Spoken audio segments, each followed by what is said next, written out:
So this season's going to have a lot more politics and talking about politics, and yeah, I can see why, especially after having watched this episode. So let's talk about it.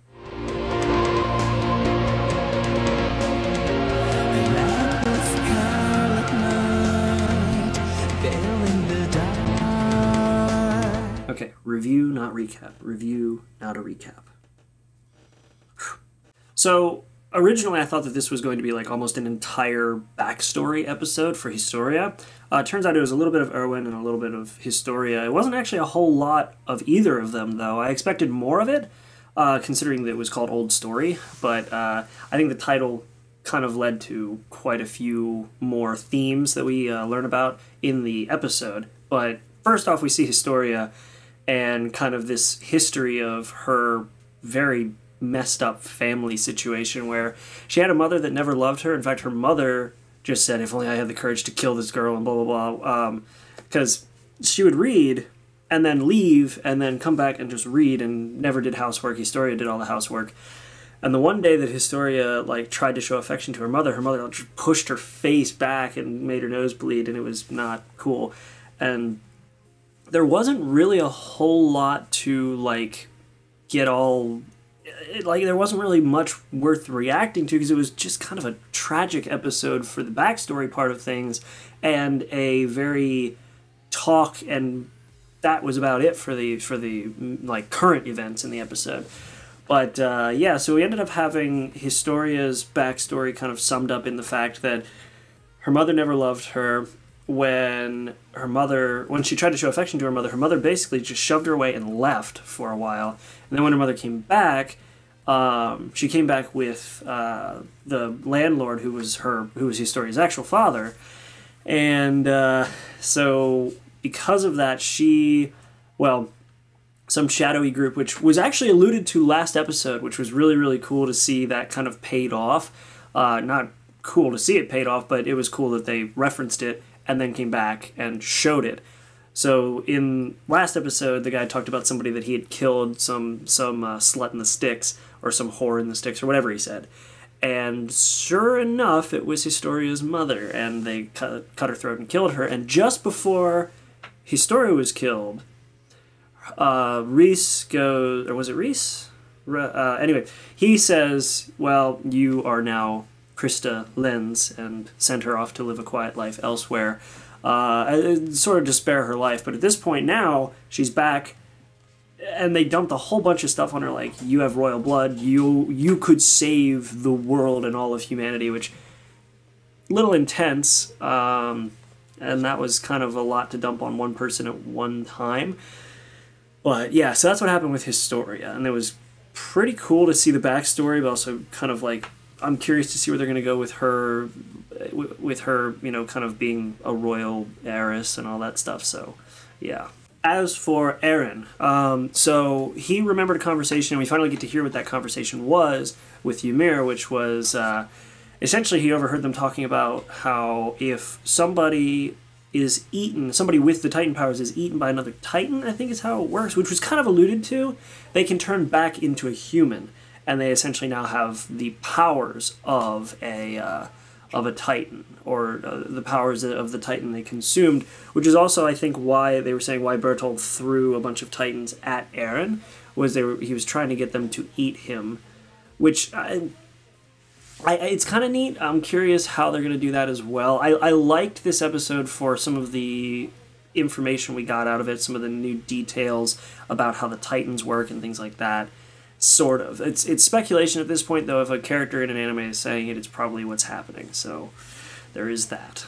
So at this point, the group with Levi is trying to essentially just rescue Eren and Historia, and we see what ends up happening after they let the one dude go and they put him back in the cell with Ralph, the guy who read off the script to mentally break this dude. And so as they were starting to fight, Hanji made them aware of nope, we just threatened him with a knife and showed him this script to read. And so so because of that, they basically both were completely broken.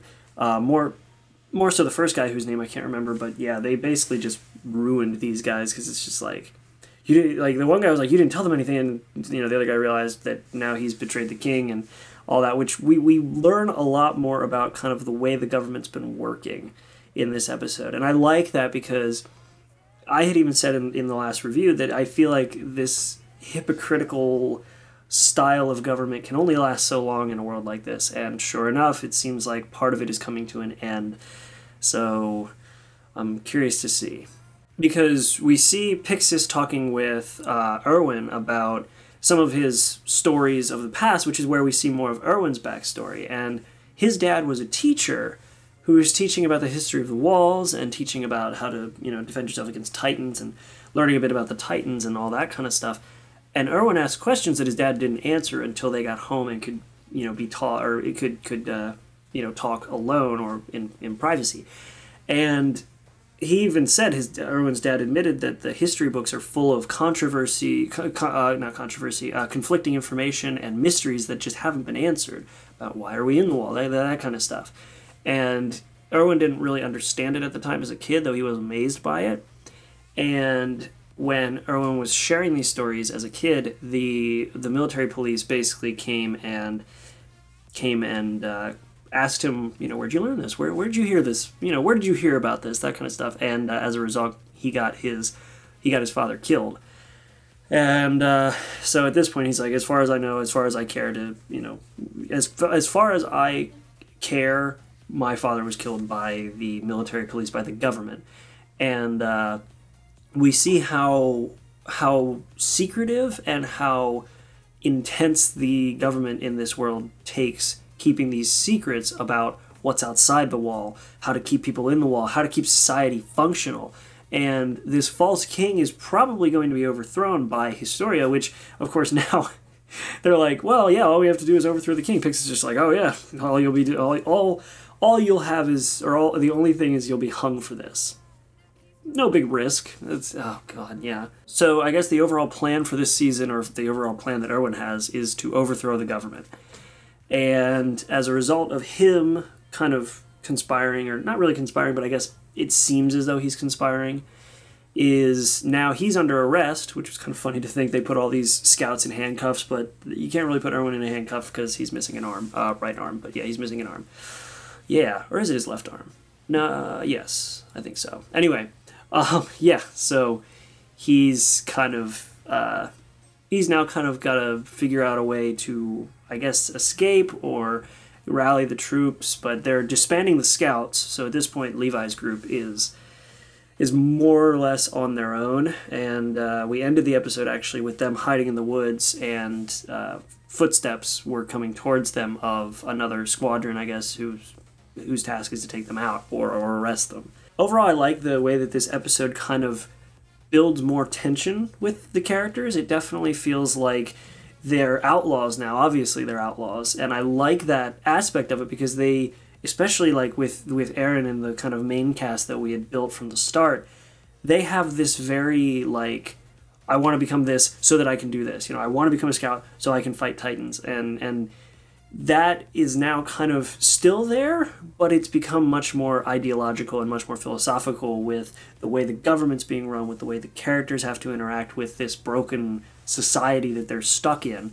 And I like that, and I like how it's going very deep into those details. And I'm curious to see what they're going to do with that. I'm curious about a lot of things. I keep saying I'm curious about things, but yeah, everything about this show makes me more curious about what they're going to do for the next episode. So I'm really interested to see how they're going to continue this with Erwin captured. We see the aftermath of the one guy that was helping them with the wagons, and Erwin swore to avenge him, and that was kind of neat. But it's definitely going to be an interesting couple of episodes coming up with everything around them kind of crumbling when it comes to their ideas of how the government works and their ideas of society, because society is inherently broken, and with them trying to make Historia the new queen and overthrow the government and all that stuff, we're definitely going to have to see where it's going to go from here, and if Aaron's going to get eaten or not.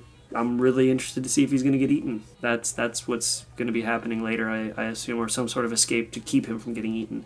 But on the same hand, he controlled Titans last season, so I don't know if he's going to be able to control the Titans again or not. I guess we'll see. But yeah, this has been kind of the summary of this episode and review. I got to kind of, remember to summarize it because it's what I've been doing for a really long time with the redirect videos, but I also want to summarize and review it. So yeah, I got to kind of get back into that mentality. So I hope this was better than last time where I basically just summarized everything. Let me know what you guys think in the comments, definitely, because I'm trying to make sure that I improve on this. This is only my third episode-by-episode review that I'm doing where I actually have to make it into full content. But I hope you guys enjoyed it. Make sure to like and subscribe, as always. Check out the links in the description and leave a comment, and I will see you guys in the next review. Make sure to be there and have a good one.